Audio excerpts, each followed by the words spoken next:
Delhi's diplomatic circuit buzzed with a flurry of activity last fortnight. The reason? The visits of the United States Defense Secretary, Mr. William Perry, and the Commerce Secretary, Mr. Ronald Brown, in quick succession. These visits marked a turning point in the relations between the two countries. They conveyed the growing importance of India in the global security scenario as well as international trade. The visiting U.S. Defense Secretary, Mr. Perry, and the Indian Minister of State for Defense, Mr. Malikarjun, signed the agreed minutes on defense cooperation on the occasion. This provided a formal, institutionalized framework for the service-to-service contact and cooperation in defense production. It also visualizes a review of issues of mutual strategic concern and global security planning. What the minutes mean basically is that both sides have agreed to discuss, exchange ideas on the changes or the security environment as it grows, the strategic interest of both sides, and to share that sort of discussion and appreciation assessment of the changing environment, and to see what needs to be done in the longer-term perspective. For that purpose, in fact, those minutes say that there will be a clear relationship between South Bloc and the Pentagon, the two ministries of defense. Analysts see great significance in the fact that the U.S. Defense Secretary appreciated that India has its own reservations about the Nuclear Non-Proliferation Treaty, but at the same time is finely tuned to the risk of weapons proliferation. He added the U.S. and India can still address mutual security concerns. We want to work with India so that together we can improve the effectiveness of these efforts. We also want to set the stage for increased coordination on joint military and joint training, as well as joint military exercises.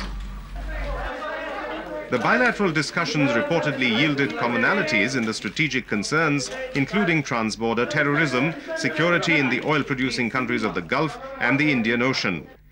Defense analysts discern that the Pentagon's strategy is aimed at engagement of both India and Pakistan in the U.S. security ties, so as to boost up the two subcontinental countries' confidence in the Star and Stripes nation. And just after Mr. Perry left, the U.S. Commerce Secretary, Mr. Ronald Brown, landed up to a warm welcome at New Delhi last week.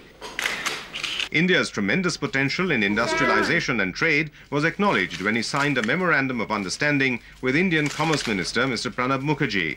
This provided for the establishment of the Indo-US Commercial Alliance, a bilateral forum for strengthening business-to-business links. His visit also spurred the signing of 11 major Indo-US business collaborations. During his meetings with the Indian policymakers, including the Prime Minister, Mr. P.V. Narasimha Rao, the Finance Minister, Dr. Manmohan Singh, and Mr. Mukherjee, Secretary Brown sought further opening up of the Indian economy. Accordingly, new initiatives may follow. USA is a big champion of free market economy. We were not so till recently. For the last 3.5 years, we have opened our economy. Therefore, it will be a transition period where we shall have to go to the market economy whole hog as the USA also desires, but there will be a graduality. The Indian government hopes that India's economic reforms have opened new vistas of cooperation between the United States and India, and the economic ties will ultimately pave the way for smoother political and strategic relations.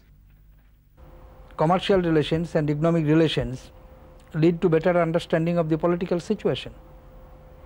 Vis-a-vis, if there be a better political understanding, it also helps to expand economic and commercial relation.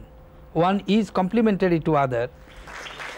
Mr. Brown addressed a nationally televised town hall meeting at the Indian Institute of Technology in New Delhi, at which he answered the questions of the public.